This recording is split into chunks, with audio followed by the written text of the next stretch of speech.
तलवारीपेक्षा जास्त धार असते ती शब्दांना आणि म्हणूनच शब्द जपून वापरावेत.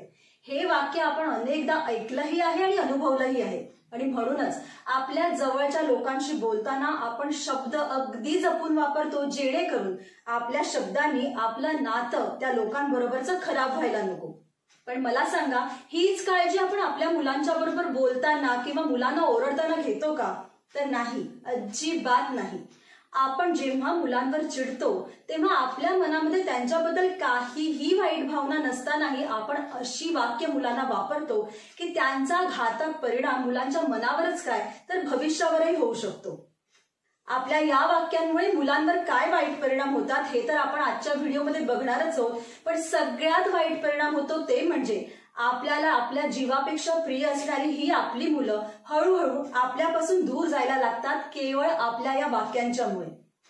आता तुम्ही म्हणाल की जर आमच्या मुलांवर आमच्या बोलण्याचा इतका वाईट परिणाम होत असेल तर आम्ही काय मुलांना सुधारायचंच नाही, मुलं जशी वागतात तसं त्यांना वागून द्यायचं, त्यांना काही बोलायचंच नाही? तर असं मुळीच नाही. पालक म्हणून मुलांना सुधारणं हे आपलं कर्तव्य आहे, पण करायचं फक्त इतकंच की मुलांच्या मनावर जी वाक्य वाईट परिणाम करतात अशी धारदार वाक्य 100% जाणीवपूर्वक टाळायची आणि त्याच्याऐवजी बोलायची अशी वाक्य ज्याच्यामुळे मुलांच्या मनाला आधार तर मिळेलच, मुलं सुधारतीलही आणि आपला आणि मुलांचा बॉन्ड स्ट्रॉंग होऊन मुलांवर चांगले संस्कार होतील.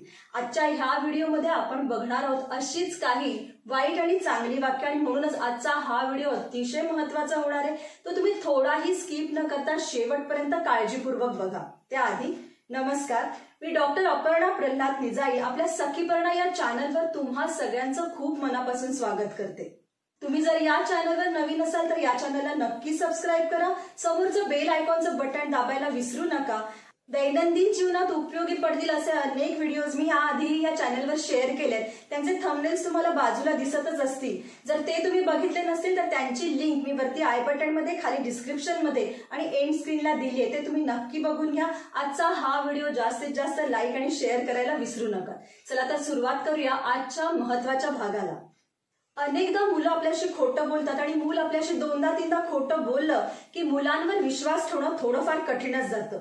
अशा वेळेला माझा तुझ्यावर विश्वासच नाही आणि ह्यापुढे मी तुझ्यावर कधीच विश्वास ठेवू शकणार नाही अशी अविश्वास दर्शवणारी वाक्य जर तुम्ही सतत मुलांना ऐकवली तर मुलांच्या मनामध्ये मी आईबाबांना किती खरं सांगायला गेलो तरीही त्यांना माझ्यावर विश्वासच नाही, तर मी त्यांना खरं सांगूच कशाला, किंवा मी यांना काहीही सांगितलं तरी त्यांना खोटंच वाटतं तर मी ह्यांना माझ्या मनातल्या भावना सांगूच कशाला, अशा प्रकारची भावना जर मुलांच्या मनामध्ये निर्माण झाली तर मुलांचा कल खोटं बोलण्याकडे आणि पालकांपासून गोष्टी लपवण्याकडे होतो. त्यामुळे मुलांवर अविश्वास दाखवणारी ही वाक्य तुमच्या बोलण्यातून टोटली हद्दपार करा. त्याऐवजी जेव्हा मूल खोटं बोलताना पकडलं जातं त्यावेळेला त्याला खोटं बोलण्याचे वाईट परिणाम आणि खरं बोलण्याचे चांगले परिणाम समजावून द्या. तुमच्या एका सांगण्यामध्ये मुलं अजिबात सुधारत नाही. या गोष्टी त्यांना वारंवार सांगायला लागतात हे मात्र पक्क ध्यानात ठेवा आणि अशा गोष्टी सांगताना तुमच्या रागावर आणि तुमच्या शब्दांवर ताबा ठेवायला विसरू नका.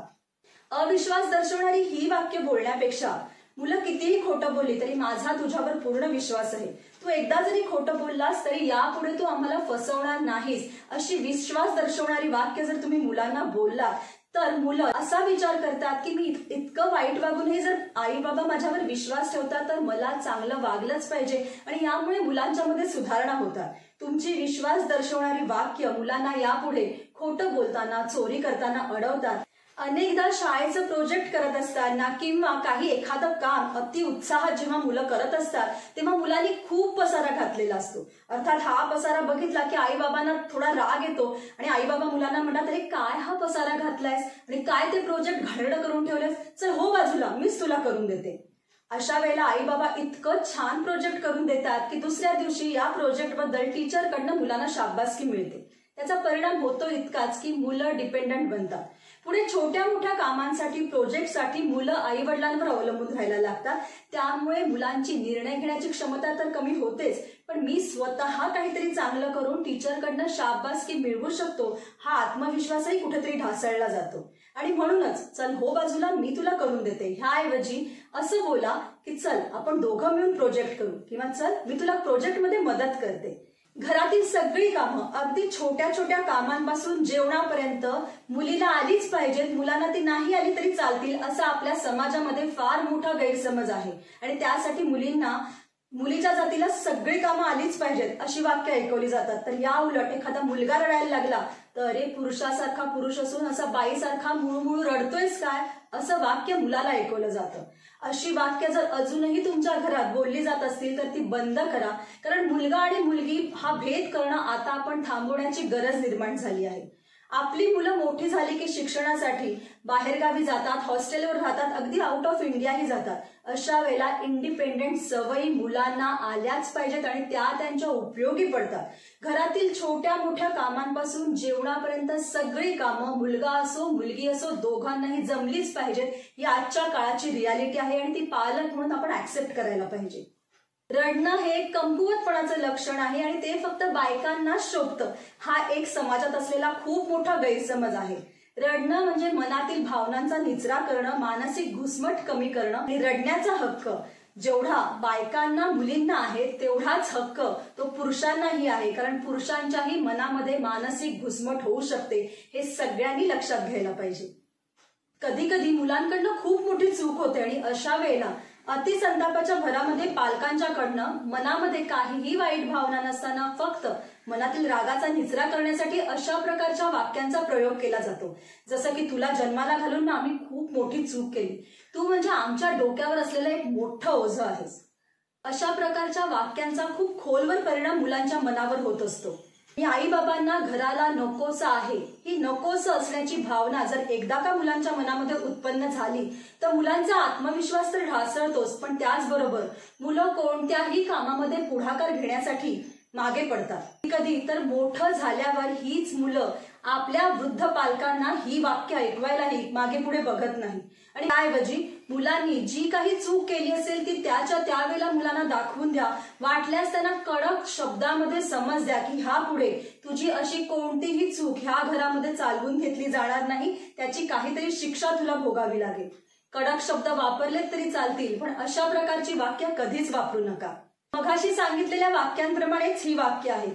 तू अतिशय त्रासदायक मुलगा आहेस, तू वाईट मुलगा आहेस किंवा आयुष्यात तू कोणतंही काम कधीच करू शकणार नाहीस, ह्या प्रकारची वाक्य ही मुलांच्या मधला आत्मविश्वास ढासळत असतात, त्याचप्रमाणे मुलांना घाबरट बनवत असतात. कधी ह्या वाक्यांचा अतिशय उलटा परिणाम मुलांच्यावर बघायला मिळतो की मी त्रासदायकच आहे, मी वाईटच आहे असंच आईबाबांना वाटतं, तर मी चांगलं वागूच कशाला, मी कोणतंच काम कधी करू शकणार नाही असं आईबाबांना वाटतं, तर मी आईबाबांची कामं ऐकूच कशाला, असं वाटून मुलांचा कल कोणतीही कामं न करण्याकडे, अतिहट्टी बनण्याकडे होत असतो. म्हणूनच अशी वाक्य टाळणं गरजेचं आहे आणि त्याऐवजी मुलांना त्यांची चूक दाखवून द्या. आजच्या ह्या व्हिडिओमध्ये मी तुमच्याबरोबर फक्त ही 5च वाक्य शेअर केली आहे. खरं तर वाक्यांची लिस्ट इतकी मोठी आहे की ती जर मी सगळी इथे सांगत बसले तर व्हिडिओ खूप मोठा होईल. पालकही माणसंच असतात आणि माणसाच्या तोंडातून रागाच्या भरामध्ये अशी वाक्य बाहेर पडणं हे खूप नॉर्मल आहे. मुलांच्या बाबतीत तुमच्या तोंडातून कधी ही वाक्य बाहेर पडलीच तर मुलांना सॉरी बोलण्यामध्ये कमीपणा वाटून घेऊ नका. आजचा हा व्हिडिओ तुम्हाला कसा वाटला हे मला कमेंटमध्ये नक्की कळवा. अशा वाक्यांवरचे व्हिडिओज तुम्हाला अजूनही बघायचे असतील तर तेही मला कमेंटमध्ये सांगायला विसरू नका. आजचा हा व्हिडिओ शेवटपर्यंत बघितल्याबद्दल धन्यवाद.